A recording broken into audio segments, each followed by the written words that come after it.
जर तुम्हाला पण माझ्यासारखा इंडो वेस्टर्न लुक करायचा असेल तर हा व्हिडिओ शेवटपर्यंत बघा। आणि मी माझ्या मागच्या व्हिडिओमध्ये सांगितल्याप्रमाणे साडीची पूर्ण सिरीज घेऊन येणार आहे। तर मी याआधी 6 वारीपासून 9 वारी कशी नेसायची याचा व्हिडिओ पण बनवलाय, तो पण तुम्ही बघू शकता। आणि पुढच्या व्हिडिओमध्ये मी घागरा स्टाईल साडीचा व्हिडिओ बनवणार आहे। जर तुम्हाला माझी ही साडी सिरीज पूर्ण बघायची असेल तर माझ्या यूट्यूब चॅनलला सबस्क्राईब करा, कारण ते फुकट आहे। तर व्हिडिओत दाखवल्याप्रमाणे तुम्ही पण साडीचा 1/3 भाग डाव्या साईडला सोडायचा आणि अशा पद्धतीने जसं मी व्हिडिओमध्ये दाखवते तशा पद्धतीने थोडंसं उजव्या साईडला गाठ मारायची, मिडलला नाही मारायची कारण की पोट थोडंसं जास्त दिसतं। आणि तुम्ही व्हिडिओमध्ये बघू शकता अशा पद्धतीने मी गाठ मारली आणि पूर्णपणे ते आतमध्ये मी खोसून घेतलंय व्यवस्थितपणे, जेणेकरून कोणताही भाग मोठा असा दिसणार नाही।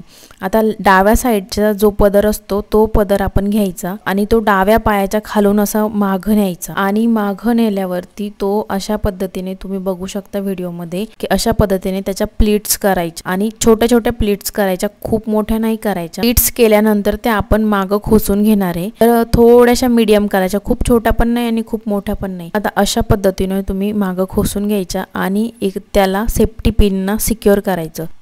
तुम्ही व्हिडिओमध्ये बघू शकता की मी कशा पद्धतीने सेफ्टी पिन लावली आहे पाठीमागच्या साईडला। जर तुमच्याकडे कोणी हेल्प करायला असेल तर तुम्ही तिथं हेल्प घेऊ शकता, कारण की पाठीमागच्या साईडला पिन इझिली लागत नाही। तर अशा पद्धतीने पिन लावून झाल्यानंतर जो राहिलेला मागचा जो पदर असतो एक्स्ट्राचा तो आपण पुढं घेऊन पुढं असा त्याला खोसून घेणार आहे। तुम्ही व्हिडिओमध्ये बघू शकता मी कशा पद्धतीने त्याला खोसलंय, जेणेकरून साईडला आपलं पूर्ण छानपैकी धोतीचा लुक आलाय। तर अशा पद्धतीने तुम्ही सुद्धा खोसून घ्यायचंय आणि वाटलं तुम्हाला तर तुम्ही इथे एक समोर पण पिन लावू शकता, पण मला गरज नाही वाटली म्हणून मी नाही लावली। तर तुम्ही बघू शकता किती छान प्रकारे आपला एक लुक तयार झालाय धोतीचा।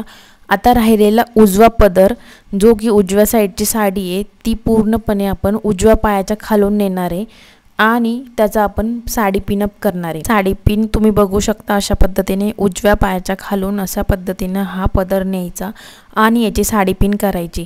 आता तुम्ही तुमच्या पद्धतीची प्लेन साडी सुद्धा निवडू शकता धोती स्टाईल करायला आणि छानपैकी इंडो वेस्टर्न लुक तयार करू शकता, थोडेसे आपण सिल्वर ऑक्सिडाइज ज्वेलरी घालून। आता मी इथं थोडंसं प्रिंटेड साडी निवडली आहे, त्यामुळे मी सिल्वर ज्वेलरी नाही वेअर करणार आहे। आणि हा तुम्हाला एक सजेशन माझं राहील की तुम्ही पण अशा पद्धतीच्या क्रॉप टॉपवरतीच ही धोती स्टाईल साडी बनवा, जेणेकरून तुमचा लुक खूप छान असा आणि इंडो वेस्टर्न तयार होईल। जर ब्लाऊजवरती घातलं तर मग तुम्ही कंबर बेल्ट लावा, जेणेकरून तुमचा लुक तो पण छान येईल। कंबर बेल्ट फक्त ॲड करा आणि जर तुम्ही असं क्रॉप टॉपवरती घालणार असेल तर कंबर बेल्ट लावायची गरज तुम्हाला नाही पडणार।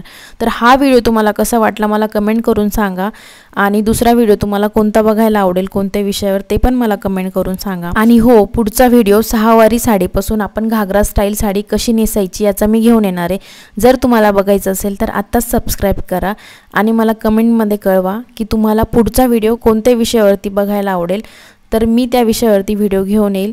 थँक्यू व्हिडिओ शेवटपर्यंत पाहिल्याबद्दल आणि मला कमेंट नक्की करा की हा लुक माझा कसा दिसतोय ते।